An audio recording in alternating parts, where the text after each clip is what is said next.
Yeah. All I need is one mic. Yeah. All I need is one mic. Hey everybody, welcome back to a new episode of One Mic where I watch shit so you don't have to. And today I'm here to talk about the first two episodes of the new Amazon Prime original series, Them. So I decided I wanted to check this show out. I didn't know if I was going to record a video about it. And even now, sitting here recording this video, I don't entirely know what I want to say. But there are a few things that I really want to talk about with this show because this show is doing some incredibly remarkable work, and it's also doing some things that I don't like, and it's doing some things where I question the direction that the show is going. So I kind of want to start with the fact that when it comes to shows like this, where you see the a very realistic depiction of the Black experience, I always at this point I start to wonder, okay, why do we need to make this show? The way I kind of look at art from a perspective of like if you're a Black filmmaker or a Black show creator, is that your general motivation, I would think anyway, because I'm not one of those people, would be to look at the landscape and say, okay, this is a story about the Black experience that has not been told or needs to be told and won't be told by your standard Hollywood directors or creators. So let's do it ourselves. So I kind of expect a vibe of like, hey, here's something that you wouldn't have gotten otherwise, and we're just gonna give this to you ourselves because we can't trust the Hollywood elite to do it. So when it comes to these sorts of things like slavery movies or shows or racism movies or shows, at this point we've seen so many of those that if you're gonna do something like that, I need to know what you are bringing to the table that's gonna separate what you're giving me from everything else that I've seen already to this point. Like, are you going to tell me a different story? Are you going to present it in a different way? Are you going to give me information that's not widely known? Why are you making this? Because we've got a whole lot of shows and movies that talk about slavery or depict slavery in brutal fashions. We have a whole lot of shows and movies that depict racism, segregation, prejudice, discrimination in similar fashions, very brutally, very real, very graphic. We already have that kind of stuff. So if you're going to give me that again, I need to know why. And right now, after just these first two episodes, I'm not sure why this is being made just yet. There's a lot of things that are going on that are showing me why this is a little bit different from what we've seen to date so far. It seems very similar to Lovecraft Country, but a lot more grounded and less fantastical, less fantasy. Lovecraft Country said, okay, we're going to give you the story of Jim Crow era racism or whatever the case may be. I can't remember what time period Lovecraft Country took place in. We're going to give you that, but we're also going to give you like monsters and magic and spells and shit like that. So it melded two genres that we normally don't see to go together. So I can look at that and say, okay, from a storytelling standpoint, you wanted to tell us this story, but you found an incredibly creative and new way to do it. Them seems to kind of be doing the same thing, but just in a more grounded way. But again, I kind of feel like that doesn't necessarily necessitate the creation of the show. So I'm only 2 episodes in out of 10. So, in the next 2 or 3 episodes, maybe I'll see something. I'm like, okay, this is why they felt like this needed to be made, as opposed to just being satisfied with what Lovecraft Country did. But I'm still in a space where I can't necessarily say, okay, this is something that you need to see. At least from the context of it's new, it's invigorating, and it's a story that hasn't been told yet. I can't say that. What I can say is the 2 episodes I've seen so far have been really strong, really well done, and have a whole lot of things going on for them. So one of those things is the acting performances. The cast of the main cast of this family has, I think all of them but one have got an opportunity to do some really great work. The father, Henry, had several scenes in episode 2 that I thought were incredibly powerful. Like they did a great job with some of these scenes. So the scene opens with him talking about his trauma when he was in the war. A phenomenal scene. There's a scene midway through the episode where he has an encounter with his boss at work, and he goes to the bathroom and releases this pent up frustration, which again I thought was an incredibly powerful scene. And then the episode ends with another incredibly powerful scene that I'm going to talk about a little bit later within the context of something that I didn't like, even though I do say that, even though I just said that this was an incredibly powerful scene. So he's gotten a really great chance to showcase what he can do. The mother character, Lucky, she's also gotten several great opportunities to showcase her work. I think they're doing a great job with raising the question of whether or not Lucky is a reliable narrator.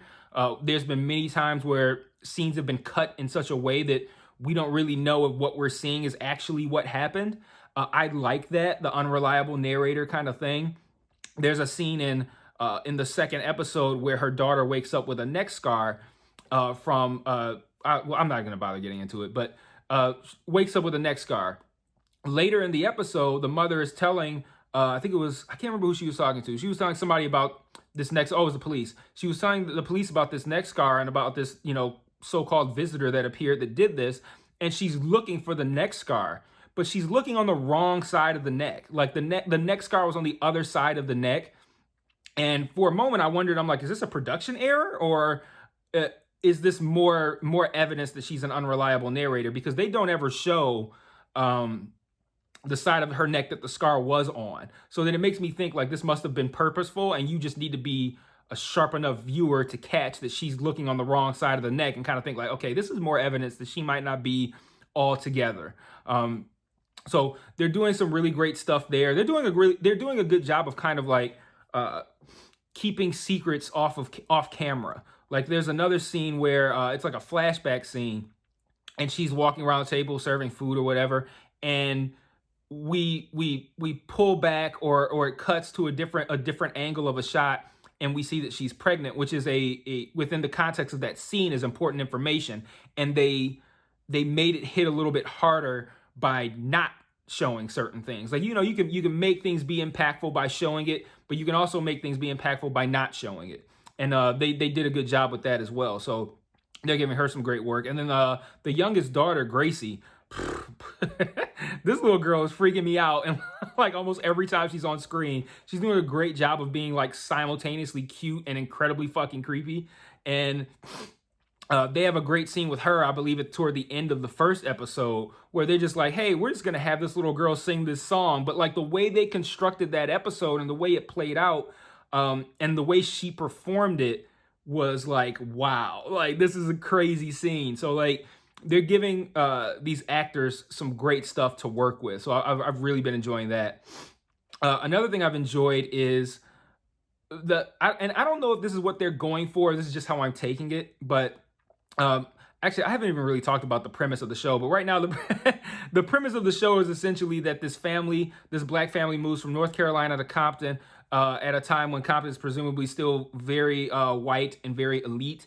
And they move into this like very nice suburban looking neighborhood, white neighborhood. And they have, of course, very overtly racist neighbors. And then they also have a problem where it looks like either their house is haunted or they are being haunted individually, like collectively as a group. And it kind of balances this this dynamic between the threats inside, the mystical ones inside the house, and the very real racist threats outside the house. And one of the neighbors, the leader neighbor, I think her name's Betty or Betsy. I wrote it down. Betty. Betty is like almost like laughably racist. Like it's hard for me to take her seriously because she's almost like lame in her racism. Like most people's racism, and this could change, I'm sure, throughout the course of the show, where she could very much become very threatening. But right now, she just seems like somebody who just sits around and hates black people, and that's just like how her day is. Like she doesn't clean during the day, she doesn't go anywhere. She just sits there and just like writhes in pain over how there's a black family that lives across the street from her. And she hates these black people so much that she hates the other white people who don't hate the black people as much as she does.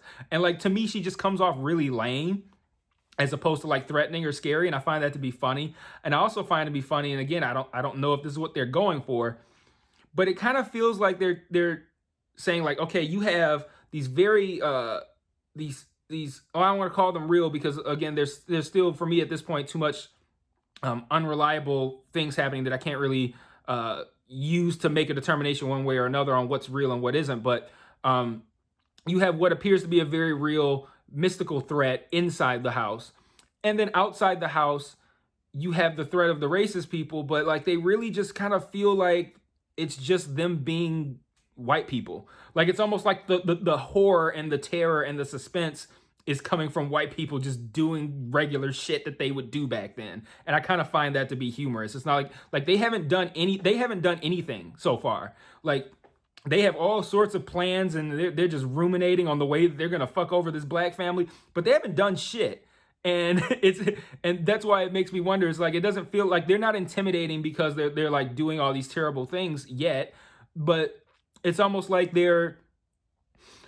I don't know. It's like they're just like living as white people normally lived in the 50s, and that is where the terror is coming from. And I find that to be pretty humorous as well. But one of the other things that I kind of wanted to get into, and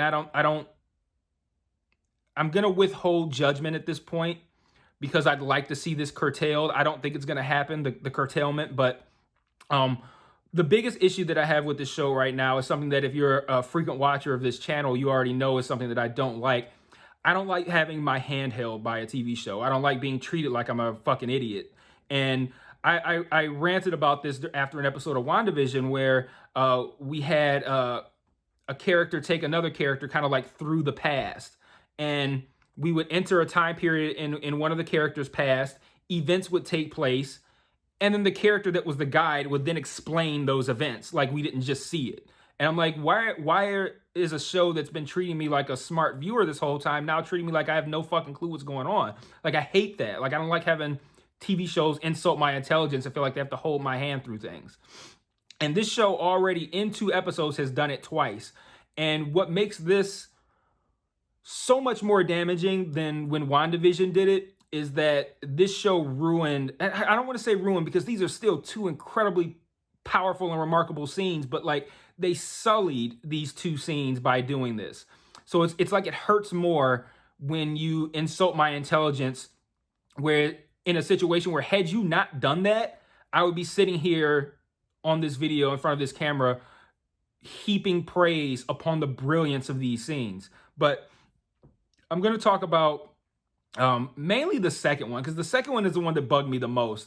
The first one essentially was a situation where the show opens as episode 1. The show opens with a scene. I'm not going to go into detail about what the scene is. Doesn't matter. Toward the end of the episode, there's essentially a callback to that scene. The way they constructed the episode up to that point was perfect. They made the individual aspects of that opening scene stand out enough so that when it's revisited toward the end, you should instantly make the connection. Like, you shouldn't need to be told anything. But instead, they decided to intercut the final scene with flashbacks to the thing that already happened at the beginning of the episode, as if to say, in case you forgot that you saw this 40 minutes ago, here's a reminder as to why this scene should impact you so much. And that is so fucking insulting. I can't stand it. Like, do not do that. Do not say, hey, in case you missed this, or in case you didn't quite pick it up, this is why you should be impacted by this scene. Like, oh my God, please don't treat me like a child. And then it was even worse in the second episode, because at the end of the second episode, again, same deal. They called back to something that happened at the beginning. The thing that happened at the beginning was an incredibly powerful scene. The final scene, the ending scene, was an incredibly powerful scene with so much depth just under the surface. Like, there's so much going on here between this wife and this husband that, I mean, the scene was just remarkable. Like, I'm sitting here like, well, they're doing a lot of incredible work right now in this scene. And then they did the exact same thing. They're like, in case you forgot why this scene should be impactful, we're going to intercut with some scenes from that opening scene just to remind you of why you should be impacted by this scene. And I had to pause it because I was so mad. Because I didn't pause it mid-scene because the scene was great. But like, I was, right as the scene was ending, I paused it. I'm like, this is ludicrous.